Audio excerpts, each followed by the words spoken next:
இல்லை, இதை கடைப்பிடிச்சாதான் உங்களுக்கு நாங்கள் நிதியை ஒதுக்கி தருவோங்கிறது, அது எந்த மாதிரியான மனப்போக்கு, எப்படியான நிர்வாகம், அது எப்படிப்பட்ட தலைமைன்னு நீங்கள் பார்க்கணும். இது எப்படி ஒரு ஜனநாயகமாக இருக்கும்?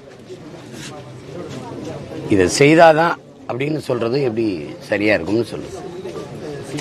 உங்க காசை கேட்கல, மாநிலங்களின் நிதி வருவாய் தான், மாநிலங்கள் கொடுக்கிற வருவாயின் பெருக்கம்தான் மத்திய அரசு, இந்திய ஒன்றிய அரசுக்குன்னு ஒரு நிதி. நம்ம இப்படி கேட்போம், இந்திய அரசுக்கென்று வருவாய் பெருக்கத்துக்கு ஏதாவது வழி இருக்கா? ஏதாவது இருக்கா? மாநிலங்கள் கொடுக்கிற வருவாயின் பெருக்கம்தான், வரி வருவாயின் பெருக்கம்தான் உங்களுக்கான நிதி வளமை. அதை அந்தந்த மாநிலங்களுக்கு பொதுமைப்படுத்தி பிரித்து கொடுக்க வேண்டியது அரசினுடைய கடமை.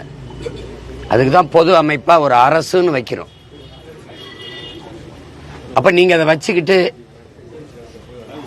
இதை செய்தால்தான் தருவோம், இதை செய்யலைன்னா தர முடியாது அப்படிங்கிறது இது சர்வாதிகாரம் அப்படின்னு இதை சொல்ல முடியாது. இது கொடுங்கோன்மை. இது கொடுங்கோன்மை. இது ஏற்கத்தக்கது அல்ல. இது நாட்டினுடைய இறையாண்மைக்கு, ஒருமைப்பாட்டுக்கு நேர் எதிரானது. இது ஒவ்வொரு தேசிய இனங்களுக்கும் உரிமை இருக்கு. அதனாலதான் மாநில தன்னாட்சிங்கிற முழக்கமே வந்தது. அதை முன்வைத்து போராட்டங்களும் வந்தது. அது உங்களுக்கே தெரியும். புரட்சியாளர் அம்பேத்கர் இந்த அரசியல் சாசனத்தை எழுத போகிற போது சொன்னது, இதுவரைக்கும் இப்படி ஒரு சாசனம் இருந்ததில்லை, நாம உருவாக்க போறோம். ஆனால் இந்தியா ஒருமைப்பாடு மிக்க இறையாண்மை கொண்ட தேசமாக இருக்க வேண்டுமானால் எல்லா மொழிவழி தேசிய இனங்களுக்குமான முன்னுரிமை கொடுக்கப்பட வேண்டும்ங்கிறத, அது சாசனத்தில் இல்லாமல் இருக்கலாம், வலியுறுத்தப்படாமல் இருக்கலாம், அது அழுத்தி சொல்லப்படாமல் இருக்கலாம். ஆனால் அதனுடைய ஆழ்ந்த கருத்து இதுதான். அப்ப அந்த மாதிரி இருக்குதான்னு பாருங்க.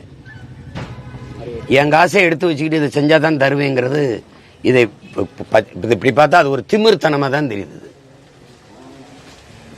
இந்த மும்மொழி கொள்கையில் இருக்கிற இந்தி ஏன் அதை ஒரு திறந்த மனதோடு மனச்சான்றோடு விவாதிப்போம் எல்லாரும். இந்தி கட்டாயமாக கற்க வேண்டும்ங்கிற அவசியம் ஏன்? இந்த நாட்டில் இருக்கிற ஏழ்மை, வறுமை, பசி, பட்டினி, வேலையின்மை, இது எல்லாத்துக்கும் ஒரே மருந்தா இந்தி கற்பது தானா? இந்தி படிச்சே தீரணும் அப்படிங்கிற தேவை ஏன்? அதையே நீங்க வழிந்து திணிக்கிறீங்க. அதையே வழிந்து திணிக்கிறீங்க. ஒவ்வொரு நிலத்திற்கும், ஒவ்வொரு தேசிய இனத்திற்கும் ஒரு தாய்மொழி இருக்கு. மொழி வழியே தான் இங்கே தேசிய இனங்கள், நிலங்கள் பிரிக்கப்பட்டிருக்கு. சாதி வழியோ மத வழியோ கிடையாது. உலகம் முழுமைக்கும் அப்படி இல்லை. ஐரோப்பா முழுக்கும் ஒரே மதம் தான், கிறிஸ்தவர்கள் தான். பிறகு எதற்கு இத்தனை நாடுகள்? இந்தியாவிலிருந்து போன நாடு பாகிஸ்தான், ஒரே மதம் தான். எதற்கு பங்களாதேஷ்? மொழி வழியே தேசிய நிலங்கள், இனங்கள் அப்படிதான் பிரிஞ்சிருக்கு. இந்தியா மொழி வழியே தான் மாநிலங்கள் பிரிக்கப்பட்டிருக்கு. அது காரணம் அந்த மொழி, அதனுடைய கலை, கலாச்சாரம், பண்பாடு, அவர்களுடைய வழிபாடு, அவர்களுடைய தொன்று தொட்ட வேளாண்மை, அங்க வாழ்கிற மக்களின் பெண்ணிய உரிமை, வேலை வாய்ப்பு, தொழில் வளர்ச்சி, பொருளாதார மேம்பாடு, இவற்றுக்கெல்லாம் ஒரு அரசியல். அதுக்காக தான் மொழி வழியே மாநிலங்கள். சிறுகை எல்லாம் அவரவர் தனித்தனியா வீடு கட்டி குடியேறுவது அவரவர் வசதிக்கு வாழத்தான். அப்புறம் திருப்பி நீ ஒரே மொழி, எனக்கு என் தாய்மொழி இருக்குது, பயன்பாட்டு மொழியா ஆங்கிலம் இருக்குது, விரும்பினால் என் மொழியும் கற்போம். அது இந்தியோ, ஏன் நான் தெலுங்கு கற்றுக்கூடாது? ஏன் நான் வங்காளம் கற்றுக்கூடாது? ஏன் நான் போஜ்பூரி படிக்கக்கூடாது? ஏன் கற்றுக்கூடாது? ஏன் நான் மராட்டி கற்றுக்கூடாது? எதை வேணாலும் கற்றுப்பேன், அது என் விருப்பம். நீ கட்டாயமா படிச்சாகணுங்கிறத எப்படி இருக்கிறது? உங்களுடைய அந்த பாடத்திட்டத்தில் சமஸ்கிருதம் இருக்கா இல்லையா? ஏன் நான் சமஸ்கிருதம் படிக்கணும்? ஏன் படிக்கணும்?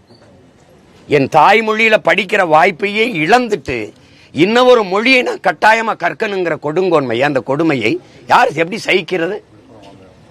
எப்படி சகிக்கிறது? எந்த மொழிவழி தேசிய இனங்களின் மொழியை அழித்து அந்த அடையாளமே இல்லாம ஒழித்து ஒரு நாடோடி கூட்டமா இந்த நிலத்துல எங்களை வாழ வைக்க புரியல? எப்படி? எங்களுக்கு ஒரு மொழி கொள்கை இருக்குது. கொள்கை மொழி அவரவருக்கு. எனக்கு தமிழ், அவருக்கு தெலுங்கு, அவருக்கு கன்னடம், அவருக்கு மலையாளம், அவருக்கு துளு, அவருக்கு மராட்டியம், அவருக்கு இந்தி, அப்படிதான் இருக்கணும். கொள்கை மொழி தமிழ், கொள்கை மொழி இந்தி, கொள்கை மொழி இங்கிலீஷ், கொள்கை மொழி கன்னடம், கொள்கை மொழி தெலுங்கு, பயிற்று மொழி, பண்பாட்டு மொழி, பயன்பாட்டு மொழி, வழக்காடு மொழி, வழிபாட்டு மொழி, எல்லாம் என் தாய்மொழி. அவர் தாய்மொழி கன்னடம், அவர் தாய்மொழி மலையாளமன். கெடுவாய்ப்பா நமக்கு வெள்ளக்காரன் ஆண்டதுனால ஒரு ஆங்கிலம் வந்துடுச்சு. ஒரு பயன்பாட்டு மொழியா வச்சுக்கலாம் ஒரு தொடர்புக்கு. ஆனால் விரும்பினால் உலகத்தின் எம்மொழியும் இருக்கலாம். அது இந்தியும் இருக்கலாம், தெலுங்கும் இருக்கலாம், மலையாளம் இருக்கலாம். அது கற்றுக்கலாமே. இப்போ எங்கள் பிள்ளைகள் தெலுங்குல போய் இயக்க போகிறாங்க, நடிக்க போகிறாங்க, இங்கே படிச்சுட்டு போகிறாங்களா, அங்கே போய் கற்றுக்குறாங்களே, நல்லா பேசுகிறாங்களே, நல்லா பேசுகிறாங்க. இப்போ எங்கள் அண்ணன் சரத்குமார் இந்தியாவில் இருக்க எல்லா மொழியும் பேசுவார். எனக்கு கட்டாயம் படிக்கணும்னு படித்தாரா? அவர் தெரிஞ்சுக்கணும்னு படித்தாப்புல. சொல்லுங்கள். இப்போ அம்மையார் சுகாசினி எல்லாம் பல மொழிகள் பேசுவாங்க, ராதிகாலாம் பல மொழிகள் பேசுவாங்க. ஐயா சுகாசினி இருக்காங்கல்ல, அவங்க எல்லா மொழியும் பேசுவாங்க, என் ஃப்ரெஞ்சு கூட பேசுவாங்க. விரும்பினால் எம்மொழியும் கற்போம். ஒவ்வொரு தேசினத்திற்கும் மொழிக் கொள்கை அப்படிதான் இருக்க முடியும். எம்மொழி தமிழ் கற்போம் நாங்கள் எங்கள் இனம் வாழ, உலகத்தின் எம்மொழியும் கற்போம் நாங்கள் வாழ. இப்படிதான் இருக்க முடியும் கோட்பாடு. அப்படிதான் இருக்க முடியும். இப்ப நாங்க என்ன நினைப்போம்னா, என்னுடைய வேர் வலுவா இருக்கணும், என்னுடைய மரம் உறுதியா இருக்கணும். என் கிளையில இலையில எத்தனை பறவையும் வந்து இருந்துட்டு போ, எனக்கு பிரச்சனை கிடையாது. என் வேரே நீங்க காலி பண்ற. எத்தனை ஜன்னல்கள் வீடுகளுக்கு இருக்க அத்தனை மொழிகளா உலக மொழிகள் இருக்கட்டும், இந்தி இருக்கட்டும், அல்லது தெலுங்கு இருக்கட்டும், கன்னடம் இருக்கட்டும், மலையாளம் இருக்கட்டும், துளு இருக்கட்டும், போஜ்புரி இருக்கட்டும், மராட்டி இருக்கட்டும், அது பிரச்சனை கிடையாது. ஆனால் நுழைவாசலாக இருக்கிற தலைவாசலாக எங்கள் உயிர் மொழி தாய்மொழி தமிழ் தான் இருக்கணும். உலகத்தில் எங்க போனாலும் நான் தமிழன்கிறதான் அடையாளம். உலகம் முழுமைக்கு அப்படிதான் அடையாளப்படுத்துறான்.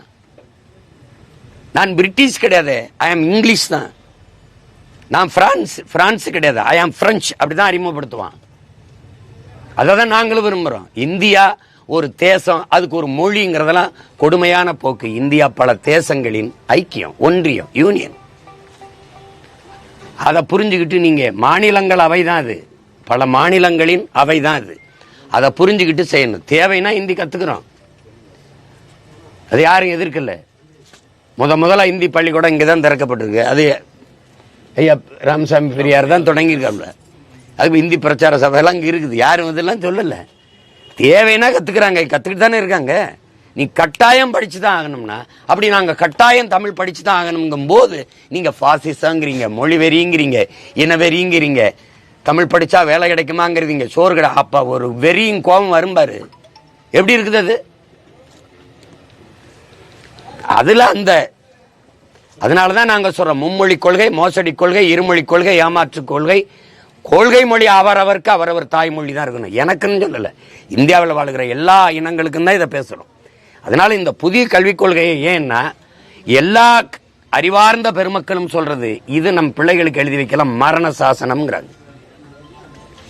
நான் நேற்று கூட பதிவு சொன்னேன்.